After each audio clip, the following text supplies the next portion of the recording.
মন্ত্রী আরে সে রাজসভা শুরু হয়েছে এই বেন্ডিয়া কালে এখনো গোপাল হয় না কিসের দিনে? মহারাজ আপনি গোপাল গোপাল হরতে হরতেই মরবেন। মন্ত্রী আমি ওই বাইলি কথাটা বলি নাই মহারাজ, আমি বলতে আছি যে গোপালের মধ্যে কি আছে যা আমার মধ্যে নাই।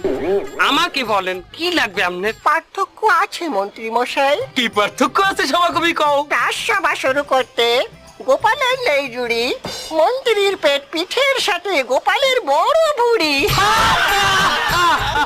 লাথি মারমু কবি, সভা কবি লাথি মারমু। এই থামো তোমরা। আচ্ছা মন্ত্রী, গোপাল হাঙ্গারাই তোমার কি হারে যার কারণে বেন্ডি কালে রাজসভায় আইতে গোপালের দেরি হয়? গোপাল মনে হয় আঙ্গারায় জুয়া খেলে। কথা সত্য না হইতে পারে। মহারাজ, মোর মনে হয় গোপাল হাঙ্গারায় ঘুমাইতে পারে না। ঘুম ছিল না,